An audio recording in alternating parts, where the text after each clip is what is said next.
Another day in the NBA. It's time for the work begin as it always does here on the Splash Play channel. We're going to dig in and compare my projections to one of the industry leaders out there, our friends over at Stokastic. We'll see who the top plays are, who the top value plays are. We'll also go game by game. We'll check the ownership along the way. We'll hop over to Stokastic, run a sim, see who their top ROI lineups are. I'll do a hand build. By the end of this video, guys, you will know all of the industry's must plays along with my Splash Plays for today, March 25th. There we go. Let's get into it here. Last video of the week for me, of course, will be out tomorrow and Friday. So if you guys want the data the next couple days here on Saturday as well, you have to go on a Splash Play podcast yourself, get it yourself. But we're going to try to close out as strong as we can. Donnie here thinks it's his day. I'm sure it is Donnie. Cheryl saying, okay, yeah, it's very convincing sales pitch. And appreciate Kobe being here as well. Yes, it is a free chat Wednesday here because I'm not going to be here next couple days. Really my first actual break where I'm not trying to do a lot of work, but I will still be doing the data. We'll still also be making sure MLB is running well because that's up and running now at splashplaypodcast.com too. All the data in for tomorrow's slate. Let's get into NBA. Lots of work today. We're going to do the best we can. Today we got right now, why am I sorting by that? Luka Doncic, number 1. 59.8 fantasy points for me, facing Indiana. Matchup where these guys lately for the Pacers playing more minutes, playing more competitively. Seemingly, it honestly, a couple of these teams lately, we talked about the Kings after there was the GM wide meeting with Adam Silver. All of a sudden, they started playing a little bit hard, playing their starters more into the fourth quarter. All of that. They're the one team that took away from that. But for the Pacers, it seemed like they've had these Q-tag situations lately. 9 guys questionable. I think there was 13 guys questionable a couple days ago on one of the injury reports of the Pacers. And all of a sudden, the guys are now probable. They're playing, 30-plus minutes. It's almost as if there was some sort of hey, we know we want to tank. We know you guys want, to get the best pick possible. But it could be possible that, guys like Siakam, Nembhard, politicked enough to now get actual run. It's something that varies team to team, could vary game to game as well. But for a player like Luka Doncic, where that does matter for Luka getting 4 quarters run today, it's a really important thing to consider. The fact the Pacers have been playing more competitive lately. And in fact, let's go over to the minutes tab real fast.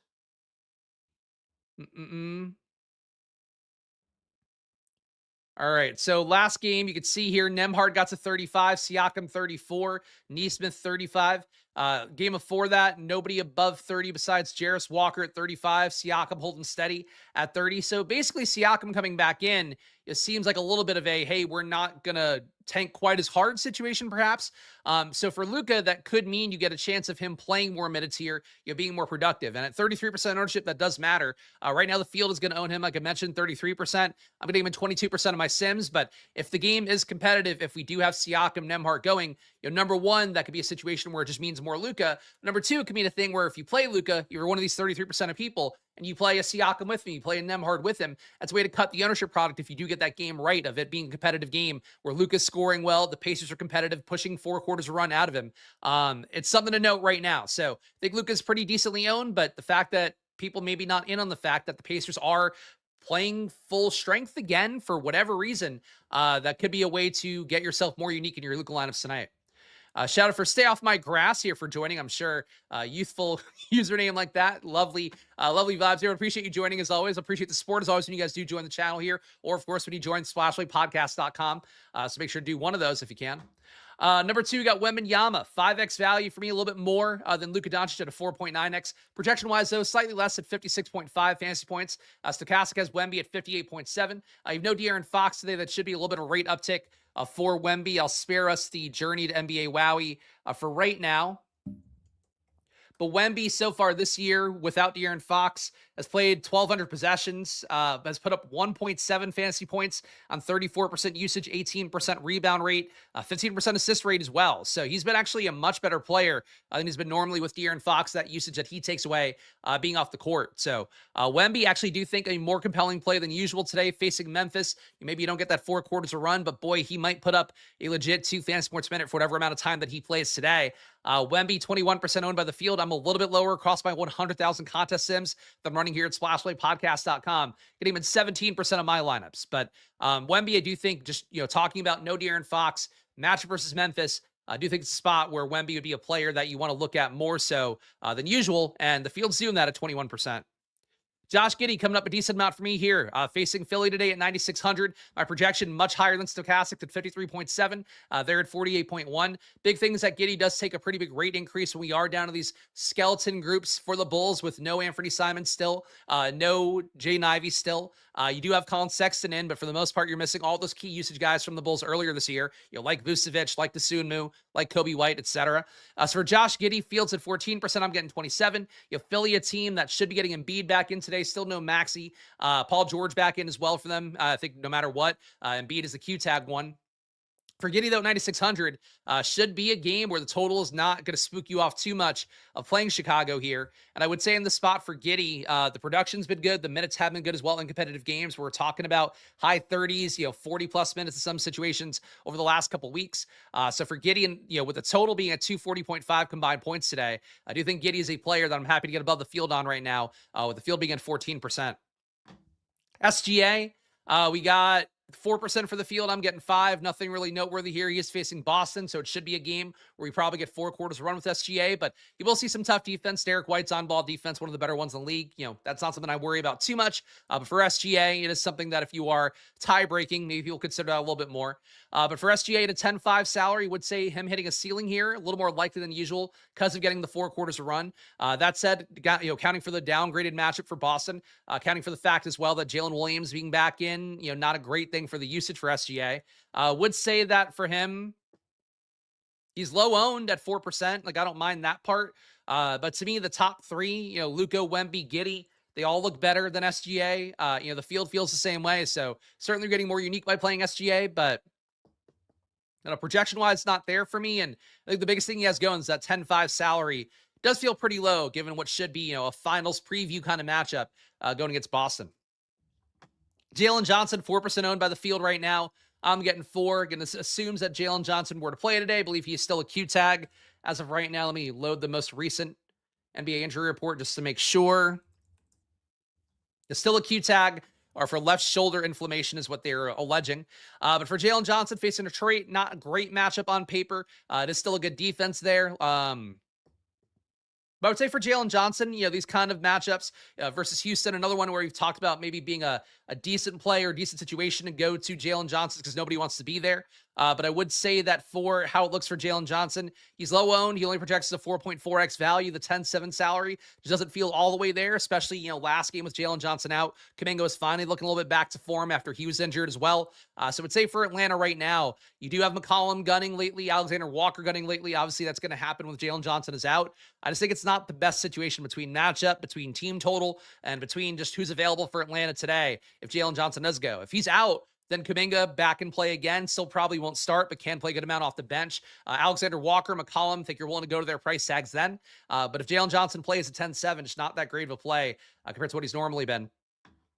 Jalen Duren, 14% for the field right now. I'm getting 19. My projection about 3.5 fantasy points higher on Stokastic's at 8,500.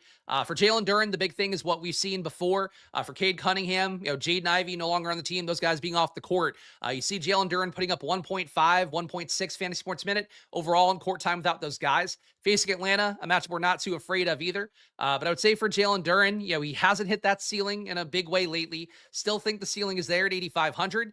So I'm willing to be there above the field, but much like the last slate, he was, I think, single-digit owned. I got him at like 20%. For today, I feel like it's the same thing here, where he's going to be 14%. I'm happy to get 2x the field there, but probably not going crazy above it, just because he really hasn't performed as well in these actual games. Foul trouble reasons being a part of it, for a couple games there. But really for him, it hasn't been as good as I would hoped it would be in the situation he's in. And some of it, too, is like last game, Jenkins went nuts as well, in a spot where, he does get a lot of that opportunity that Cade Cunningham leaves behind. If that happens, Duren's going to be a little bit flatter naturally. But I think if Duren plays like he should, he'll be better and, Jenkins will be fine, but probably not as much of a smash play as he was last time. Okay, whole chat here. Appreciate your work. How you go game by game and value. We'll still be doing shows during playoffs. That's the goal, is to keep doing shows here. Just comes down to views, how many people are signing up for things as well, because people are doing more with MLB and makes sense to dedicate more time for that for me. We'll see. My goal is to do NBA throughout the finals. This is what I did last year, but ultimately it just comes down to views and revenue and all that stuff, because that's basically what I'm trying to keep in mind here, keeping things afloat.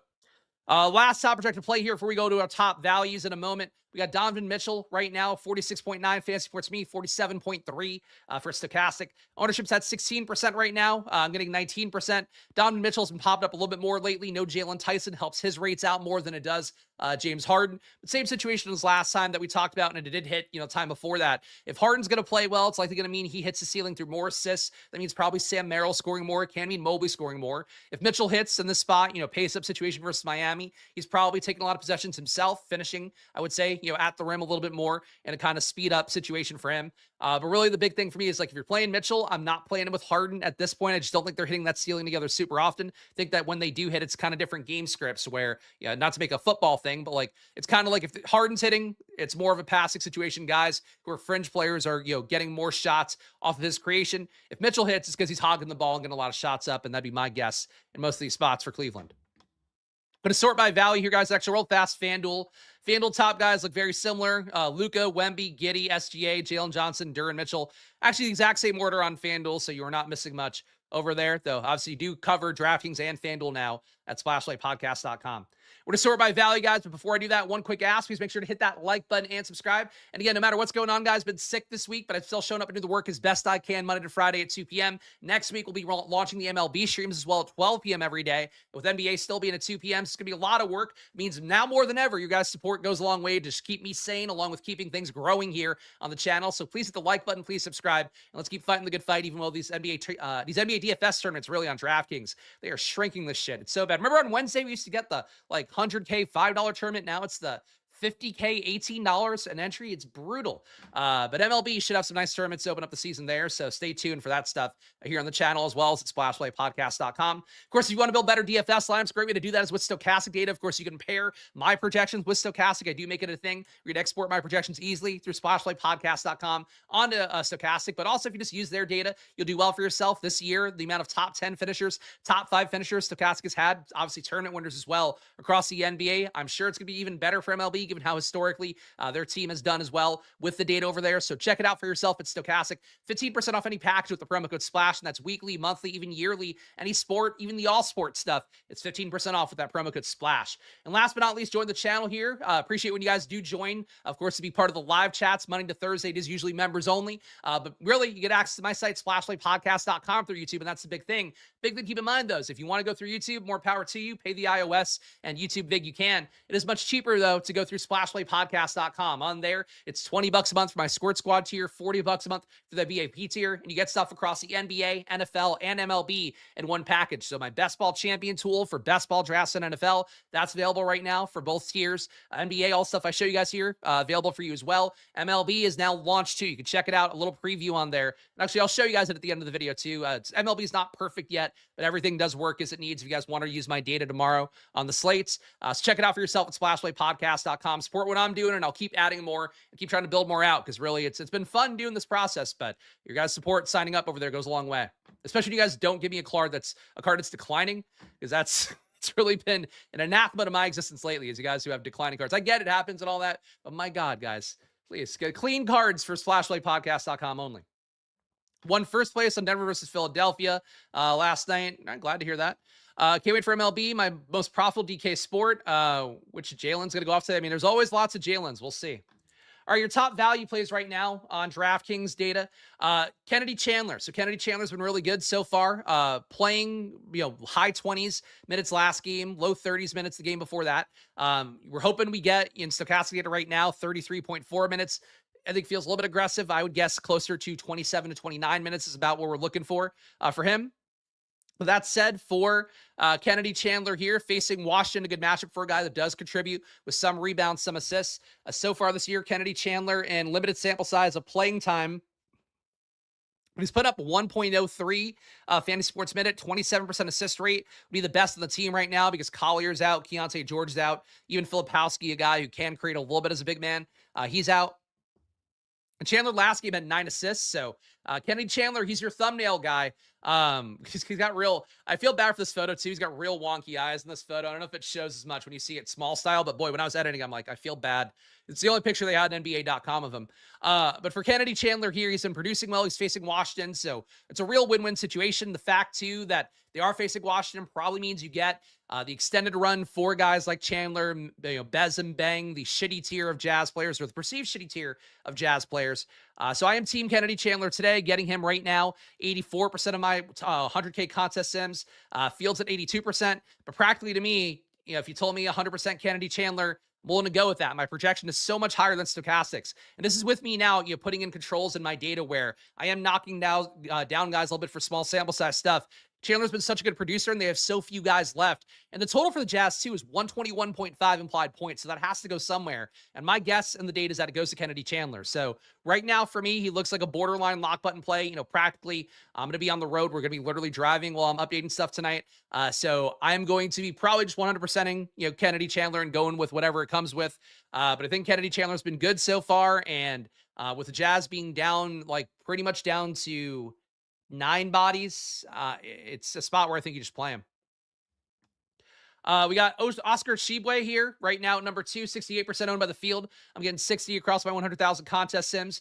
I would say for Oscar Tshiebwe at this point, the big thing is that he's 3,700.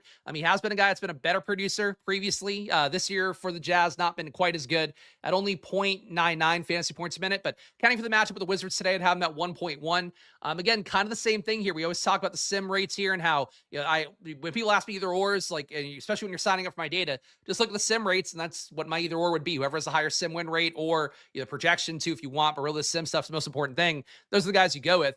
Chandler, Tshiebwe, like these guys so far ahead of the pack for everybody else. Ace Bailey's had, I believe, 4 straight games over 50 fantasy points. So he's another Jazz player you can go to, but he's not a screaming value like these guys who are definitely underpriced.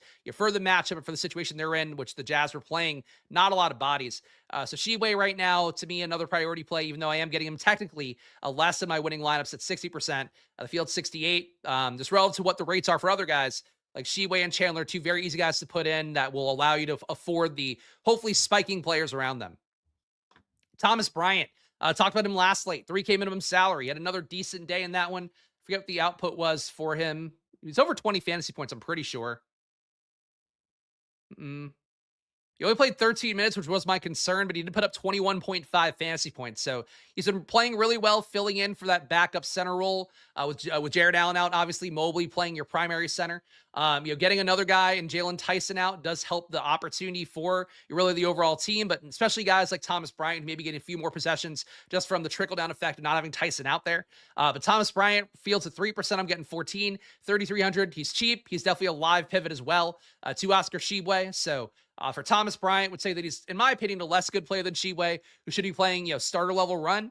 But he's a better per minute producer and has been really good lately. And, the issue is just he's probably not going to play. He's probably not going to play the 20 minutes Stokastic has given him. He might not even play 15 minutes based on what we saw last game for Thomas Bryant, that is.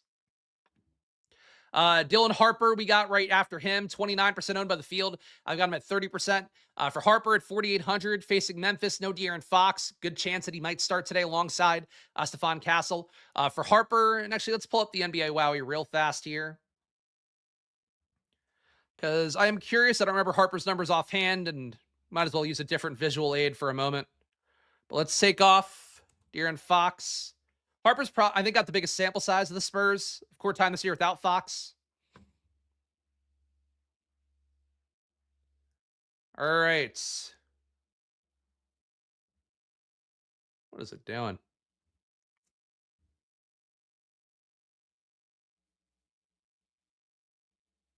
All right, so this year, De'Aaron Fox off the court. Harper's played 1,700 possessions, so more than a stable sample size at this point. But you're talking 1.04 fantasy sports minute. Stephon Castle, the biggest leap here, 1.24 fantasy sports minute, 1,700 possessions, so real stable sample size as well. For Harper and Castle, whatever minutes they play, they should be about 1 fantasy sport minute or better productive. Facing Memphis as well, the efficiency can be higher. So Dylan Harper at 4,800. To me, not as good of a play as Kennedy Chandler. Kennedy Chandler. Did I say Kennedy Chandler? Fucking kill me. I am ready for this slight break. Kennedy Chandler, though, I think he's the better play than Dylan Harper, but at 4,900 for Chandler, 4,800 for Dylan Harper, I think these two guys are like your best, not super cheap, but pretty cheap kind of tier of guys. And the minutes should be better, just given the fact there's no Fox. So Dylan Harper, 29% for the field. I'm getting 30. Practically, if you made half my lineups, I think that would feel about right. Cedric Coward still looking like a top value here. His minutes should be limited at a 5K salary, but does produce pretty well overall. 2% for the field. I'm getting 4% on Cedric Coward. He's 5K. Another guy you could play theoretically alongside Chandler Harper and get a really cheap kind of start there for guys that should give you like 25 fantasy points. If not, hopefully you're getting a 30 plus, if not 35 plus from Chandler and from Harper in particular. But Coward's been a pretty good producer this year in the small groups. You got no Ty Jerome for the Grizzlies. Obviously, your other standard, Ja Morant's out for the year now. Jaren Jackson's gone. Aldama's out. I don't know if he's going to come back anytime this year. I'd be shocked if he did.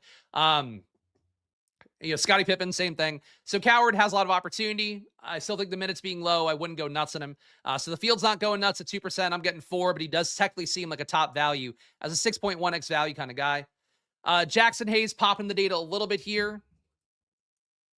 Ayton's minutes, they're still giving him 29 minutes. I don't know why Jackson Hayes is coming up really at 3,200. He's facing Indiana. That's a positive. But Jackson Hayes, I think he's one of those players that the minutes have to come down here. Unless Ayton sits today. Ayton's a Q tag, right? Ayton's a Q tag. Yeah, I don't know. For Jackson Hayes, I think he just won't hold when they update the data. To me, nowhere near a priority play at 3,200, but the price tag's playable. I'd rather play Thomas Bryant, rather play Oscar Tshiebwe by a wide margin. And then Jalen Smith facing Philadelphia here. Getting 25 minutes. Nick Richards being good is probably not helping out the minute ceiling for Jalen Smith too much. But the field's at 8%. I'm getting 16, 2x the field on Jalen Smith. I think he's an okay play. Not a lot of ownership for 8%. That said, center spot, if you are going to play Tshiebwe as a value, it's taking away one spot. Paying up at center, also an option too. I think that for how it looks for Jalen Smith, to me, kind of seems like a forgotten man on the slate at 8% ownership, but if I get 16, really no difference to me practically between getting 16% or 8. I'd rather have a little bit more of a guy at single digit owned and does have a theoretical ceiling. FanDuel, your top values real fast. It's Chandler, Tshiebwe, Paul George, 6,700 on FanDuel as well. Jake LaRavia popping up a little bit more on FanDuel at a 4K salary. EJ Harkless coming up a little bit more on FanDuel as well at 5,400. Thomas Bryant still coming up. Jalen Smith still coming up on FanDuel as well. We're going to go game by game here. Kennedy Chandler's a super player. I mean, look, Kennedy Chandler, I think they share stats at this point. Ayton was downgraded to questionable. I mean, I don't think that's Stokastic wouldn't be doing. I think they just gave Hayes too many minutes to be my guess. Because Ayton's still in the data set. So got to keep that in mind.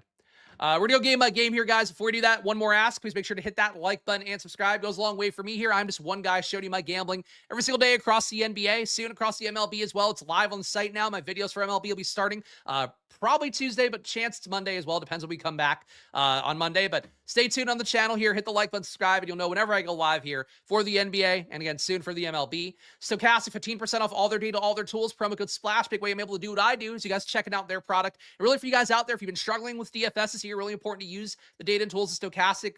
Be real about it. Some guy emailed me today and was like, well, what do I do to build better lineups? I'm like, just you pair my data with Stokastic. That's probably the best way. But in general, just listen to the data you're using, learn how to read data, learn how to use it. Even if you just build Stokastic sims and then hand build off of that, you'll probably do a lot better for yourself. So check it out. If you're one of those people that just hand builds and doesn't ever try products like Stokastic, good time to do it right now. Get in for the home stretch of the regular season, start of the playoffs as well. There should be some slightly bigger tournaments. Great time to get in with Stokastic, especially with the year they've had for customers across the NBA. Promo code SPLASH over there. And of course, last but not least, in fact, some could say most important, SplashLightPodcast.com. That is my site. All the data that I show you guys here, it's updated throughout the night. Sometimes people, I think, pause the video, look at the data. It really, what I'm putting up here at 2 p.m., you should not be gambling off of. These things move around a million times over when we get to lock. Starters minutes change. Stochastic projected minutes change. My minutes agent might update stuff too sometimes. It's really an evolving process here. So really important to get access for yourself. If you're watching these videos, don't just watch the video, make your lineups and call it a day. For NBA, you need to know what's going on before lock and often after lock these days. So check it out at SplashPlayPodcast.com. All right, let's go game by game here. We got Jared Allen's out. Jared Allen's out. Unless that's changed. No, he's out. Still out for tendonitis. Same injury he's had for a while. Atlanta at Detroit, 228.5 combined points here. Nothing really popping. Jalen Johnson has the ceiling theoretically. If he's out, though, Atlanta will look better. McCollum at 6,800. Alexander Walker at 7,300. Really only playable to me, especially McCollum. If you do get Jalen Johnson out, but I would say that for how it looks for Atlanta right now, nothing a priority unless Jalen Johnson doesn't play. Detroit on their side, Dennis Jenkins willing to chase him again. I've been on him, about 40% of my lineups lately. Fields been coming down on him a little bit, but he put up that 50 fantasy point day last time out, or maybe a bit short of that. I forget what the exact number was. But really for him, he's really got all the opportunity in the world, especially with Sasser being out too. There's just no pivot off of him at this point with Cade being out. So for Dennis Jenkins, 6,300, I think he still has a ceiling. Facing Atlanta doesn't hurt too much either. But for Dennis Jenkins, kind of expect him to be a little bit less good than he was last game and Jalen Duren to be better. But it could easily work out the other way again. Jalen Duren Fields at 14%. I'm at 19. My projection is also 3.5 higher than Stokastic. I would say if I'm not paying down at center today, I think Jalen Duren would be one of the guys I would go to. First and foremost, think that he has a bigger ceiling than he's shown lately. And really for him, facing Atlanta, it's one of those matchups I think is a little bit better for the big man that is a little guy like Dennis Jenkins in this spot. But, they both, to me, if I'm going to get them 25, 33% both, I'd be happy with that. Lakers at Indiana, 237.5 combined points here. Luka's going to be the one that's coming up the most for the field. Obviously, great run by him lately. Field's certainly going to be hyper aware of that at this point. But Luka, 33% owned by the field. I'm getting 22% across my 100,000 contest sims. Basically, to me, feels like Luka's a little bit over-owned. That said, still a player where if LeBron and Austin Reeves keep deferring as much as they have been to him, he'll keep scoring as much as he has, especially in a matchup where he's going against Indiana. Like we talked about earlier, too, Indiana being more competitive increases the chances you get 4 quarters here from Luka, full effort run. So I think, to me, going low on him by too much doesn't feel great, even though to me, 33% ownership seems a little bit high. Jake LaRavia, 13% owned for the field. I'm getting 18 here. Better play on FanDuel, I think, by a little bit, but still a decent value play at 3,900. Shooting guard, small forward. LaRavia just not a monster producer at all this year at 0.75 Fantasy Sports Minute. Really for the Lakers, if I'm not playing Luka, not playing LeBron, not playing Reeves, I don't see a lot of reason to play the other guys. But you are down Rui Hachimura today. Still no Marcus Smart as well. So for Jake LaRavia here, he's coming up. Austin Reeves always pops up a little bit in my data. Get him at 18% today. Fields at 5. I think at 8,200, he does have a ceiling. He's playing, about 40 minutes in a lot of games lately. So I think that there's room for him to be productive there. And I think especially as a pivot to Luka, I think that would make more sense. Jackson Hayes, I think the minutes come down for him unless you get DeAndre Ayton out. But really, these guys don't share a lot of court time. So I don't know where they have them sharing 53 minutes combined between Ayton and Hayes right now. If Ayton's out, though, I think Hayes being a top value, probably about right at 3,200. Pacers, the weirdest tanking team of them all. They are. I mean, I really do think they might have had a team meeting or something based upon how the rotation seemingly have changed since Siakam came back in. But, right now, based on the data, Siakam at 7,800. I'm not really getting there. Nembhard would be the one I would highlight. I think these guys do have ceilings at their salaries, but the projections aren't really going to get there. Obi Toppin at 3,600. Don't really see him being a play that you want to get to a bunch given the values that we have on the slate that are actually playing real minutes. But Obi Toppin's been pretty productive on the year. So 3,600 power forward center. He could sneak into some lineups and I wouldn't feel bad about it. I think it comes down to the Pacers. Like if you give them 35 minutes to get closer to playable here. And I think really, if nothing else, like just trying to consider if I'm playing a lot of Luka, I want some of my lineups to have Nembhard, to have Siakam. I mean, Nesmith played mid-30s minutes as well last game. I just don't think he's that great of a producer. But I think in particular, like if you're playing Luka a lot tonight, just making sure to try to have some lineups that get one Pacer in. If not, both Siakam and Nembhard, who seem to be the ones getting the most benefit from the Pacers not tanking quite as much lately. I think that's a good way to cut your Luka ownership if you are going to play him. Chicago at Philly here. Josh Giddey coming up the most for the field and for me, getting almost 2x the field on Giddey with the Bulls 117 implied points. Philadelphia, a team here that 6.5 point favorite at home. Obviously, if Embiid were out, you'd feel even more confident about the Bulls being competitive in this spot. The total is definitely there. For Nesmith, if I fade Lucas sound right, no. If Nesmith plays well, the odds that the Pacers probably had a good game and that Luka got 4 quarters. If any Pacer plays well, the odds are a lot higher the Lakers got 4 quarters to run out of Luka. So I would not fade a Laker, unless you think the Pacers are going to blow him out, which I don't know why you'd possibly think that. But Josh Giddey getting almost 2x the field on him. Buzel's getting almost 3x the field on him. Really, these two guys are the only Bulls playing in a noteworthy way lately. Trey Jones has had some upside. Colin Sexton off the bench could gun more, but minutes have been there in a pretty heavy way for Giddey and Buzelis. They also can get close to 40 minutes as well, as opposed to the 33 or so Stokastic's giving them right now minutes-wise. So I think getting above the field on both feels pretty good to me in a spot where Sixers, I think, will be competitive no matter what. And I would say pretty likely not good enough to run away with the game. Sixers on their side, getting Joel Embiid makes everything look a little bit less good. That said, for how it looks, want to make sure I was on DK data, not FanDuel, because Paul George is popping up. But Paul George popping up on FanDuel, popping up a little bit on DK as well. My projection for Paul George is at 41.4. Stokastic has him at 37. So I am kind of high on Paul George here. Fields at 8%. I'm at 27.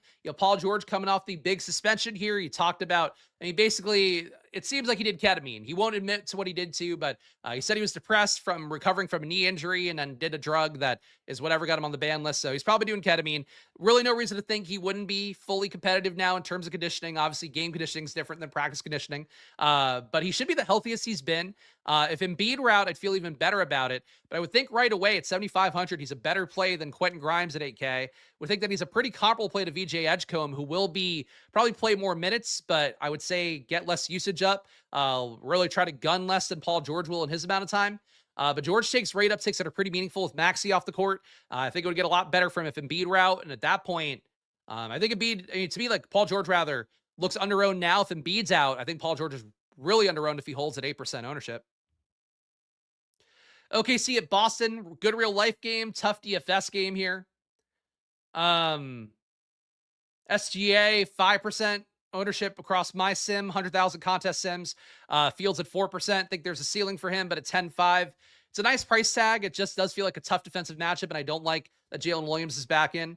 But, SGA in a competitive game, you can hit a ceiling here. Boston feels like the same thing on their side. Jaylen Brown, really not as good of a player with Jason Tatum in, but you still have to give him that respect from all the year that he's played well. And, despite what Josh Engelman says, we'll say rather, fantasy-wise, Jaylen Brown has played pretty well this year. But the usage has been down for him since Tatum came back in. So for Jaylen Brown, hard to really play him. I think he's got a ceiling. Jason Tatum, same thing. Derek White, a 5.3x value on this slate. I probably wouldn't go there. But, maybe part of the way Boston wins this game is him getting some takeaways on SGA, not drawing fouls. We'll see. This game, though, really, I think a very good real-life game, fantasy-wise. It's such a big slate. I just don't see how you squint your eyes and force your way here, even though, like we talk about, sometimes these good real-life games, two decent defenses or two really good defenses, actually, in this particular case. You'll have, the good offense part win out against that. That can happen here, but Vegas total-wise, it's just not really screaming that in any way. Miami at Cleveland, 243.5 combined points here.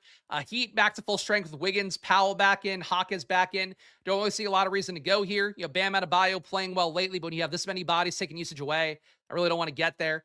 Norm Powell, I got 9% of the Fields at 7. Really just not seeing it for the Heat today. Cleveland on their side, Donovan Mitchell's coming up at 16% for the field. I got 19. Again, I think the situation with no Jalen Tyson, no Jared Allen, I think all benefiting Donovan Mitchell a little bit more than it does James Harden. For Harden, though, if he does get there, I think he probably drags Sam Merrill along with him, maybe Mobley as well. Dennis Schroeder's been so uninvolved in the rotation lately, I really wouldn't even look at him. I honestly think the 23 minutes he's getting here seem a little bit aggressive at 3,500. It's not a bad total for the Cavs. So like Mitchell and Harden, Mobley as well. Like you can play these guys and it's possible they could pay off, but they're really expensive for the situation they're in. And the value guys, Schroeder, Merrill, Bryant, I don't think you want to prioritize them really because they're not special value plays or anything.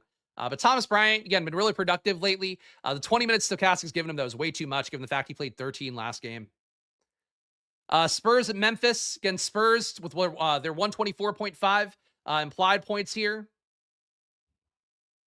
You can just look at the Vegas totals, and that's what we're working off of here. For the Spurs, 124.5 implied points, one of the highest ones in the slate. Having no De'Aaron Fox in for this matchup today against Memphis makes them all look appreciably better, and they probably would have looked pretty decently playable even if Fox were in. But Dylan Harper, 30% play. Keldon Johnson, 25% play. These guys are definitely fairly cheap for the situation they're in with Fox's usage being vacated. For Wemby, he has the biggest ceiling out of everybody at 11.3, though. If his minutes get limited at all, that does get to a spot where things can get thorny for him. Julian Champagnie, He's one of those guys that could put up like 8 threes in this spot. He's done it before, and it wouldn't be a shocker. But that said, just projection wise, not looking priority for me. Fields at 11%, I'm getting 13. Stephon Castle's the one I'd be the most intrigued by here, getting Fox off the court. Castle could put up a double-double with assists. He also gets a shitty Grizzlies team with no Ty Jerome. Like, he get a lot of takeaways in that kind of spot too. I think Castle at under 10% ownership be the one I would really look at trying to get above the field on. But Harper, to me, if you told me you wanted to play him in every lineup, I wouldn't be mad at it. Like, he's to me like a half your lineups kind of play, but I think he feels pretty secure with where he is. Castle's kind of expensive to be that kind of guy. Wemby kind of expensive to be that kind of guy, but they both should be in potential ceiling spots here. Spurs, I think, a really appealing team. The ownership, not crazy at all. Grizzlies on their side, despite no Ty Jerome, you have enough bodies in that nothing looks too great here. You've got basically 12 guys available. Actually, might be. Yeah, I think 12 guys available. For the Grizzlies, 14% ownership for GG Jackson. I'm getting 12. The minutes aren't super high for him, really not high for any Grizzlies at this point with them playing enough bodies to go around. You've got guys that are 5x, 6x values, but it's not a Grizzlies priority day. You have Cedric Coward. The minutes will be capped, but he can put up like 1.2, 1.3. You have fantasy points a minute with the amount of guys that are not available for the Grizzlies. Like, he's going to be the number one option with no Ty Jerome out there. Even Cam Spencer could be good at 4,300. I just don't think any of them are screaming plays today. The total for the Grizzlies not that great as well at 108 implied points. And Spurs defense is one of the better ones in the league too. So I don't see it, but for how the Grizzlies look, definitely a team where they can be more productive than usual today.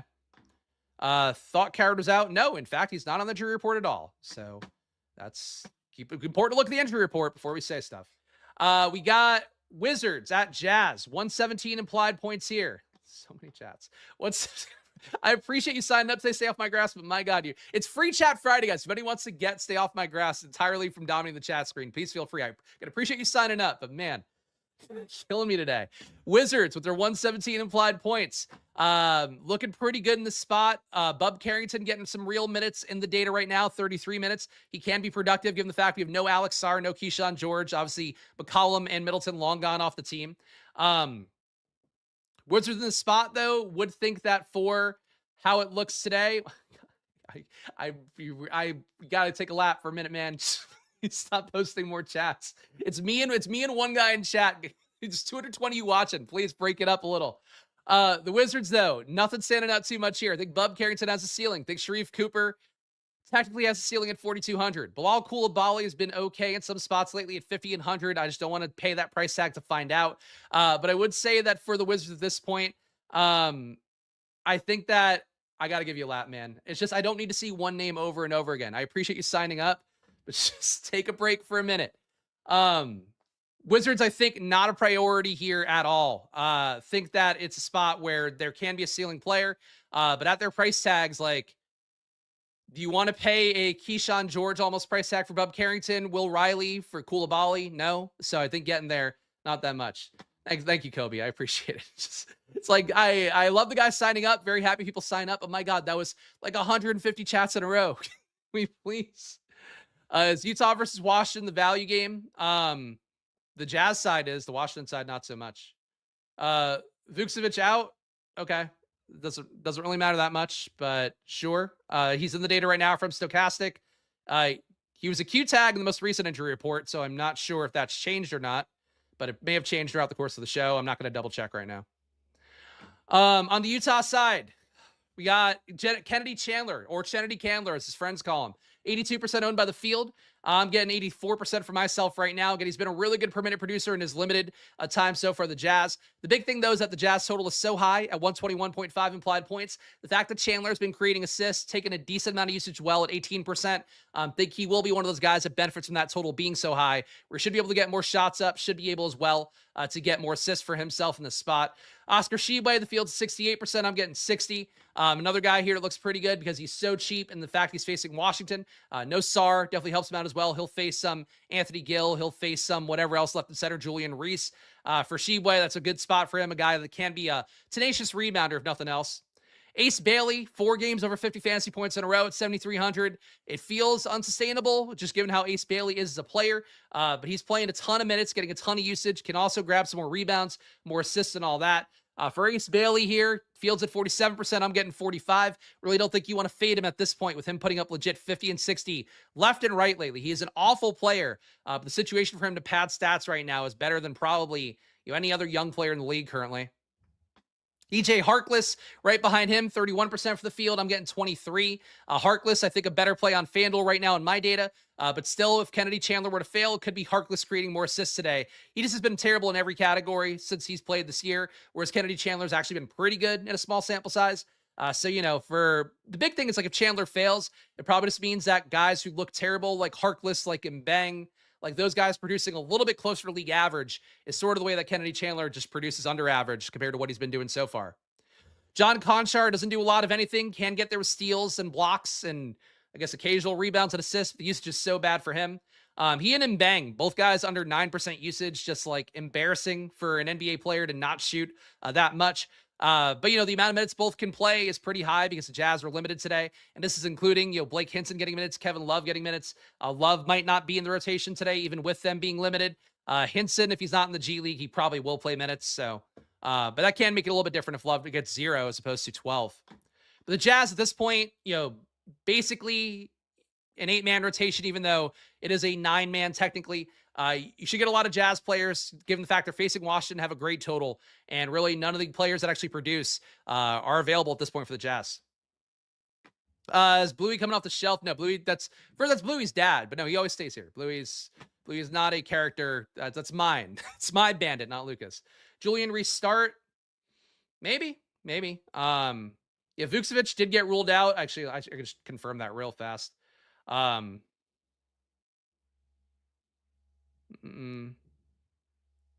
I presume that if that guy said that, he must have gotten ruled out while I've been on the show. Yes, he got ruled out 30 minutes ago. So yeah, so Vucevic is out. It's got to be a Gill or a restart. My guess is it'd be a restart with Gill backing him up. So Julian Reese is 3K minimum, unfortunately. So I think he'll enter the conversation a little bit. Gill's been the better producer per minute wise. But whoever starts between them, 3K for Reese, 3,500 for Gill. I don't think the pricing algorithm was aware that we would get Sar out and Vucevic out. Because at that point now, you're going to have Gill and Reese splitting 48 minutes. So, yeah, I think they're both in play now a lot more now that Vucevic is out. Reese put up 48.5 against Jazz last time. Doesn't really matter, even though, I get it. But, that's one game. It's not the biggest sample size in the world. He'd have to play, 1,000 possessions against the Jazz for you to feel really good about him doing that again. But if he starts, he's 3K minimum. That's really the big thing. Rockets at Minnesota here, 224.5 combined points. Rockets not a priority team at all. Kevin Durant at 8,900, 11% ownership for me. Fields, not super high. I'm not super high either at 10%. Reed Shepherd playing more minutes lately with Tyrese and getting moved to the bench. That's a positive for Reed. That said, here facing Minnesota, not the matchup I'm dying for him necessarily. 6,500 though, I do think he has a ceiling if he plays, the 35 minutes Stokastic is giving him right now. Şengün went nuts last time for Houston. Don't know that we get that against Minnesota here. Really have a hard time chasing that at 9,100. Just Rockets don't seem like a priority team, but if Durant and Shepherd hit a ceiling, they're low owned enough that, you don't want to be out in them entirely, especially if you're 150 maxing. T-Wolves facing the Rockets here with no Anthony Edwards means nobody coming up. Everybody's priced up for the most part, Sumu in particular. Yeah, the Wolves, wholly unappealing team here, despite no Ant. If they had these price tags, they were playing the Jazz or, Washington or something, I think it'd be a different story. These price tags against Minnesota or against Houston, rather, with this total being where it is, not a great spot for Minnesota today, but another, playoff kind of environment game. You like Boston and OKC where, maybe the offenses really beat out the defenses. It's possible. We got, all right, top sim plays here, and you're back. It's a 5-minute timeout. You just got to take a break. I don't need to ever see one person posting 10 times in a row in the chat. That's just, it's a personal preference thing. I appreciate you signing up, but for the sake of everybody and for my own sanity, I just don't need that much. Let's look at the sim data here real fast before we hop over to Stokastic. So right now, Kennedy Chandler, not a surprise, number one guy here, 84% sim win rate for me across 100,000 contest sims. I think no matter what happens, like Washington's value opening up with Vucevic gone, Think that's going to move things for Shibwe a little bit. For Kennedy Chandler, though, I think he's going to be the same guy no matter what, unless we somehow get more Jazz players available than are expected. Oscar Shibwe is at number 2, 60% sim win rate for me. Ace Bailey, number 3 at 45. Do you think you have a chance that a Julian Reese might start to come up here? But Shibwe and Bailey, I think still very valid plays no matter what moves around from both that situation in Washington, along with whatever else that opens up naturally every single night in the NBA. FanDuel on their side, highest sim win rate, guys. Kennedy Chandler at 88%, Paul George at 63, Shibwe at 60. Playing Shibwe on FanDuel seems real dicey, but the block upside, I guess, carries you a little bit further there. Guys who 5x the most on DraftKings, Thomas Bryant, 99% of the time, Shibwe, 98, Kennedy Chandler, 97. Guys who 6x the most, Kennedy Chandler, 87% of the time, he'll do it. Thomas Bryant, 84, Shibwe, 82. Again, my projection on Chandler feels a little bit high, but do you think he still looks like a screaming play to me and the field? And then on FanDuel, the guys who 5x the most, Chandler, Shibwe first at 95%, Chandler at 94, then Paul George at 87. Guys who 6x the most, Chandler, Shibwe, Paul George in that order. Yeah, Paul George on FanDuel, really an elite play. And on DraftKings too, if he's going to be single-digit owned, which I think will be easy for him to do if Embiid is in today, I'll be above the field on Paul George. I'll take all his ketamine with him. We'll have a great time. All right, let's go to Stokastic now. Let's build a sim over here. Oh my gosh, they are advertising odds shopper left and right. But let's check out Stokastic now. Every tab I have this odds shopper ad coming up here. What we're going to do is build 5,000 lines with Stokastic data, have them compete 10,000 times. You see what my data looks like today. Now I'll see what theirs has for us here. But before we do that, guys, one quick ask. Please make sure to hit the like button and subscribe. No matter what's going on here, I do the best I can to show up and give you guys good info for the NBA, Monday to Friday at 2 p.m. Next week for the MLB as well. 12 p.m. daily is going to be the goal. But join along for that ride here. Hit the like button and subscribe, and I will show up and do the work as best I can for you guys here on stream. And of course, and one thing too, which I should mention because it actually does help with the like count. It might feel like hitting the like button doesn't matter, but in reality, it helps me get seen by more people, helps me get more revenue, helps me create more revenue as well for signups through my splashplaypodcast.com site. So please actually do hit the like button, even if you feel like, fuck it, he doesn't need it. I actually do need it. So please click it. Stokastic, promo code SPLASH over there, 15% off all their data, all their tools. Use that promo code when you sign up. This very sim you can get for yourself 15% off weekly, monthly, even yearly. All their data too. Get it for 15% off over at Stokastic right now. And use that promo code SPLASH when you sign up to get that right away. And last but not least, splashplaypodcast.com. That is my site. All the screens I show you guys here on stream get updated throughout the night for the NBA. In particular, when things change, you're going to want to see the updated stuff. So keep that in mind here as we go through. But check out splashplaypodcast.com. $20 a month, the Squirt Squad tier. You get a lot of great screens, including the matchup screen, my player projection matrix, which also shows you sim data and my projections along with the value stuff. You also get the minutes tab, which is really valuable as well to see rotations in the NBA, crucial this time of year. But you get MLB data, you get some of the stuff I'm doing for NFL and my best ball champion tool. So check it out at splashplaypodcast.com. Lots for you guys. And I would say right now, with the 3 sports, I have like an offering for all 3 sports. It's the best deal in DFS/betting currently, given that it's legit $40 a month for everything I have to offer. All right, top lineups right now on Stokastic. Dennis Jenkins in your number 1 ROI lineup. Bub Carrington with him. Ace Bailey, GG Jackson, Victor Wembanyama. EJ Harkless makes this one. John Conchar makes this one. Dylan Harper. Gotta say, Conchar, not my favorite play on the slate. I really feel like he has to get there through legit just steals and rebounds, and that's a tough scene. Blocks, he can get a few of too. Don't mind getting him in a few lineups, but number 1 ROI lineup, John Conchar gives me the ick a little bit. Number 2, Bub Carrington, Dylan Harper, Jake LaRavia. LeBron makes this one. Wemby, Bezim Bang, Ace Bailey, Shibwe. So you're getting shitty Jazz players in all these lineups so far. But Bub Carrington popping up noteworthy here because he should get one of the most, the biggest opportunities minutes-wise in this spot against Utah. Number 3, Dennis Jenkins, Dylan Harper, Ace Bailey. John Conchar makes this one as well. Wemby makes this one as well. Bub Carrington, Koulibaly, Bezim Bang. Another Jazz Washington game stack, basically. You are getting Dylan Harper, Spurs value, Wemby. Looking good as well, obviously with the ceiling there. Dennis Jenkins definitely has a ceiling too, but really your only superstar you're getting with this is Wemby. Number 4, Bub Carrington, Dylan Harper, Keldon Johnson, Pascal Siakam, Wembanyama again, EJ Harkless again, Ace Bailey again, and Oscar Shibwe. Jazz representation is huge.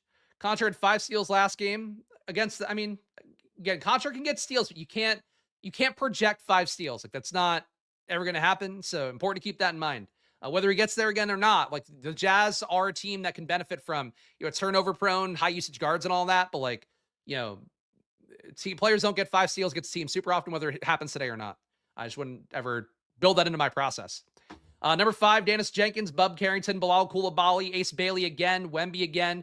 Kennedy Chandler finally makes one. They're low on Kennedy Chandler, it seems so far. John Conchar again, Dylan Harper again. Top 5 lineups all make it.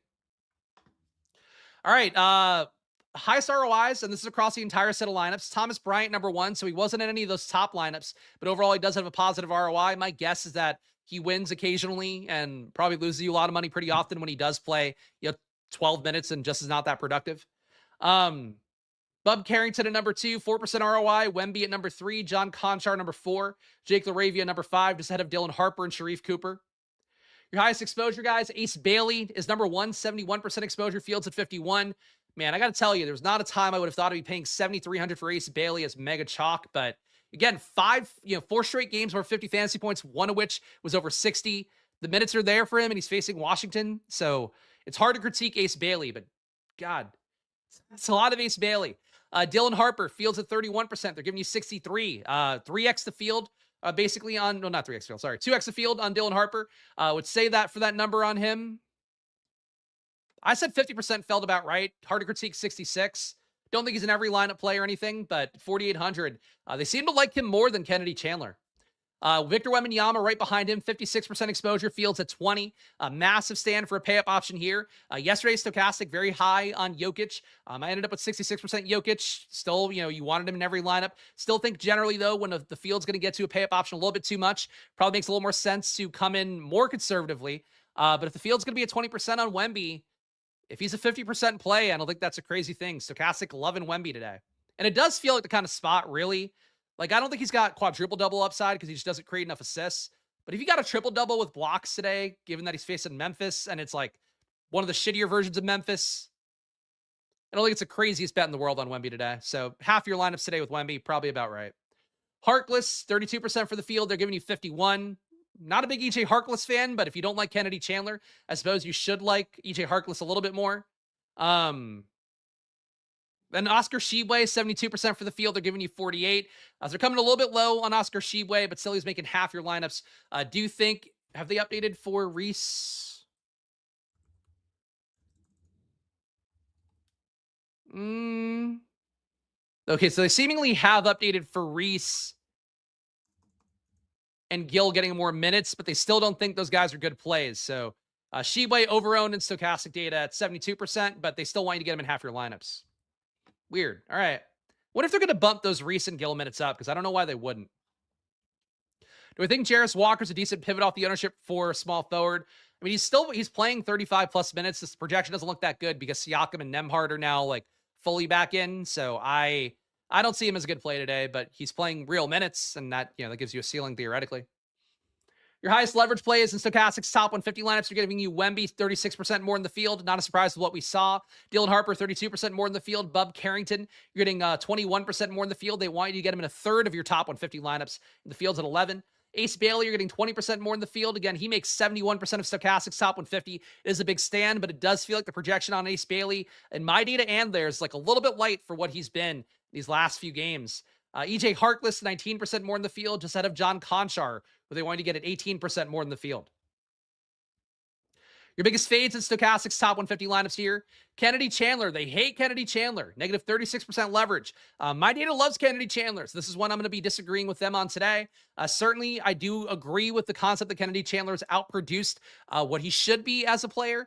But the Jazz are so bad, and they're facing Washington, and like, out of all the guys that have played minutes for the Jazz, Kennedy Chandler actually has been one of the better per minute producers. He's creating assists, he's getting usage, he's shooting league average, like he's doing all the stuff that we want to see. But he's a replacement level player probably, so they're assuming that he's going to get a lot worse. I'm not. Oscar Tshiebwe, you're getting negative 24% leverage on him. If he were to come down in my ownership, I think it'd be because the Washington guys come up, but Stokastic not loving Tshiebwe at this point. He's still making half your lineups, but much lower than the field, 72%. James Harden, negative 13% leverage. I'm cool with fading him. I have no critique on that. Blake Hinson, negative 11% leverage. He could start at 3,100, I suppose. If that were the case, he definitely would look a little bit different. But Hinson, Not a super compelling player, but the fact he's facing Washington and could get run, it could change by the time he gets a lock. Bam Adebayo at number 5, negative -8% leverage on him. You're only playing him in 2 lineups out of Stokastic's top 150, which is pretty much dead even with Evan Mobley. And that's that. So pretty big fades on some of these guys. The Kennedy Chandler one, definitely the most noteworthy for me. Let's do a hand build, guys. Last stage of our journey here. Fella's going to get one more handy to close out the week. So let's do that now. I'm going to pull up my projection matrix on another screen. And we'll see how much Stokastic penalizes me for...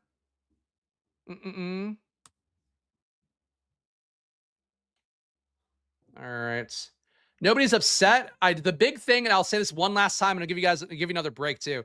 The big thing for me when doing this video every day, every day for months and months on end, is keeping it enjoyable for myself. When it's not enjoyable, that's when I don't want to do it. So if you make it less enjoyable for me, I just point it out and I mute the person or give them a timeout or whatever. So that's the way it goes in the channel. It's the way it's always gone. It's the way it's always gonna go. I appreciate you paying your $5, but like I get $250 out of that.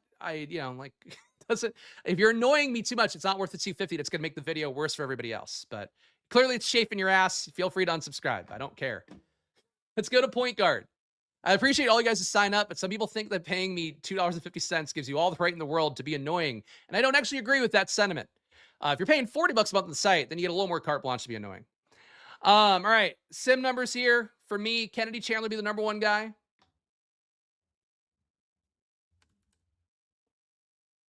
So I'm going to go with him first. Stokastic Sim, not going to reward me for it. But I do think Kennedy Chandler, for my data, would be the first guy I would go to, and we're playing it off my data and hoping that Stokastic doesn't penalize us too much for it. Shooting guard for me would be Dylan Harper. I have a 30% sim win rate on him right now. My next closest guy would be Keldon Johnson at shooting guard. So Dylan Harper, I would say, to me, unequivocally a better play than Keldon Johnson on the same team. So I'm going to go Dylan Harper here. Small forward. Ace Bailey, Stokastic loves. My data also liking as well. 45% sim win rate for him. Number 2 would be Matas Buzelis.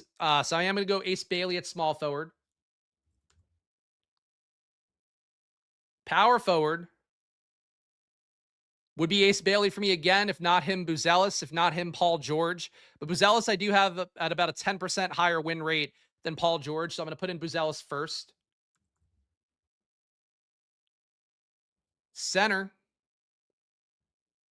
would be Shibwe for me in a runaway as well. 60% sim win rate compared to 20% for Blake Hinson. Similar for Duren and Wemby.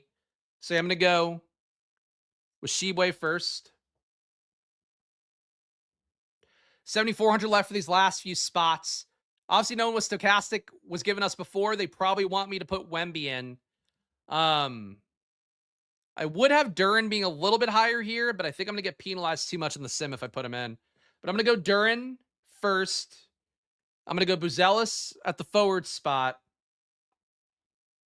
Oh, actually, no, I already got him in. Never mind. Oh, good call. Good call. Buzelis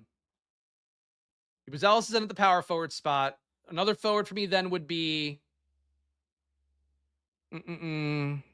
Paul George at forward. And the one more guard here at 6,200. Trey Jones, DiVincenzo, Bub Carrington. I think it'd be Bub Carrington for me. Boy, they have Harkless. They love Harkless in this data. All right, the team here, we're going to sim out. Kennedy Chandler, Dylan Harper, Ace Bailey, Matas Buzelis, Shibwe, Carrington, Paul George, and Jalen Duren. I just hate... I don't think they like Jalen Duren at all, would be my guess. I'm going to take out these 3 guys, and my guess is that Stokastic will like this lineup more. Let's take out Carrington, too. So it gives us instead Conchar, Laravia, Luka Doncic makes this one, and Donovan Mitchell. That's different than I thought I was going to do. The team it's simming out now, Kennedy Chandler, Donovan Mitchell, Ace Bailey, Conchar, Shibwe, Dylan Harper, Jake Laravia, Luka Doncic. 43% ROI on that one. I think it's the Kennedy Chandler part. The sim really hates Kennedy Chandler. Let's clear it and just give me your optimal, Stokastic. What's your optimal? No Kennedy Chandler in it. Oh, no, he's in it. Huh. So maybe it just thinks that Kennedy Chandler is going to get too doopy and not give you enough upside for the ownership. which I think is a fair assessment if you think he's like a league average player or, replacement level player. But if I had to guess, that's the thing. I mean, 71% ROI is not bad with Kennedy Chandler. Let's clear the lineup and crank up the randomness. All right, so yeah, no Kennedy Chandler in this one. We got Dylan Harper, Castle, Keldon Johnson, Ace Bailey, Wemby, Harkless, Will Riley, Sheway. 94% ROI. We're not getting into the hundreds here, but I think it really is like the single lineup sim does not seem to love Kennedy Chandler, to be my guess. Wanted to get cute with my lineup yesterday. Should have just listened. Loving the picks for today. Appreciate that a bunch. Yeah, I think for how it looks right now, just Stokastic down on Kennedy Chandler enough that you're probably to get lower ROIs for playing him.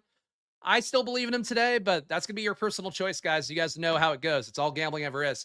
I'm going to give you guys my splash plays for the day in one moment, guys. Last ones of the week. Before I do that, though, one quick ask. Again, last ask of the video. Please make sure to hit the like button, subscribe again. No matter what's going on, I show up and do the work as best I can. And the big thing here is, like, it's a live recording. It's meant to be good for the next couple hours with the couple thousand people that are going to watch the video. So that's what I'm doing here. If I get distracted in chat, it makes the content worse for everybody involved. That's a big thing. So keep that in mind here. But I appreciate you guys showing up. Appreciate you guys that do sign up. Just keep in mind, I got to keep my workflow paramount as always, because that's what I got to do here. But appreciate you guys when you hit the like button and subscribe, so I keep doing what I try to do here every day, Monday to Friday at 2 p.m. Check out Stokastic as well, 15% off all their data, all their tools. Again, link down below, and then use the promo code SPLASH over there. It's any package, weekly, monthly, even yearly, over at Stokastic. Check it out for yourself. They're 15% off. And last but not least, most important thing to me really is go to splashplaypodcast.com. Right now, my package is $20 a month for the Squirt Squad tier, $40 a month for the VIP tier. That's across every sport right now. NBA, MLB, which I am. The data's up already for tomorrow's slate for the MLB. The page is also live as well for everybody if you want to check it out. Actually, real fast, let me show you guys that because that seems important to do. I'll give you guys my splash plays, but I do want to show MLB off because it really has been a lot of work this morning in particular. All right. So here's the matchup screen for MLB. Some things here need to get fixed. Like, it's not pulling in a few different data points correctly. I got to keep doing that. You can see here all the data that I look at normally on my Excel is available. Pitcher stats, my projections also in here, and are being created in a way that's far more advanced than I would have done myself, but I was able to get it to, I think, a really cool model with Claude, so I feel good about the projections. This tool is fucked up right now because it's not saving correctly, but basically it's a sim tool that looks very similar to the projection matrix for NFL. It'll show you your top stacks, what's the best 3-man stack, 4-man stack, 5-man stack, what pitchers commonly occur next to it. That's part of the MLB stuff. My projections available as well, so you can export these, use them wherever you want. If you are a VIP member as well, and these are both VIP, you can export to Stokastic too, build my projections out on their sim.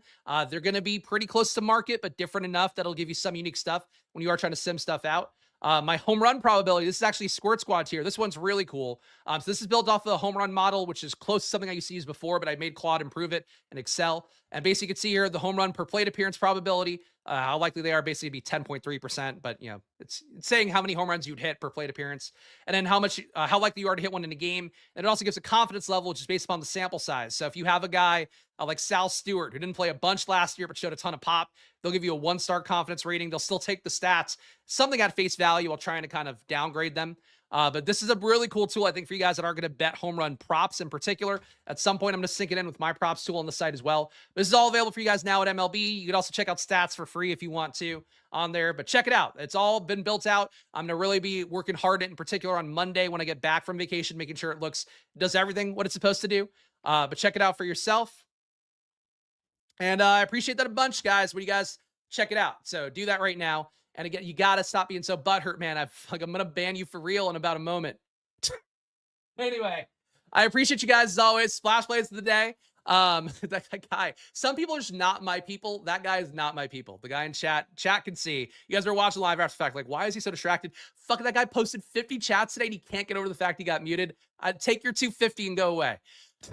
Splash plays for the day. Kennedy Chandler, number 1. Oscar Sheway, still one of them.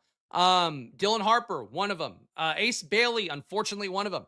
Guys that I like more in the field that I think will mix into lineups for me more, Buzelis and Paul George. George especially if Embiid's out. This is what it's looking like right now for me for tonight's NBA slate. Data's going to move around. Keep your eye on splashplaypodcast.com. But I appreciate you guys here. Again, sometimes people are just not my tribe, and I think I figure it out right away, and I really hope they calm down, and they don't. Fuck it, man. We're an hour and 5 minutes in. Last video of the week, guys. I appreciate all the kind words in chat. People wishing me well for vacation. I need it, as you can see. But I'll see you guys again soon. So enjoy your days. Good luck. If you are a member, Data will still be updating Thursday, Friday, and Saturday at splashplaypodcast.com. Even though I'm not doing content, I will still be updating while I'm on break. So keep your eyes peeled there. But I'll see you guys again soon. Enjoy your days. Good luck. Bye-bye. And sorry to that one guy in chat. Just, maybe try Run Pure. They'll probably love you over there. Good luck, guys. Bye.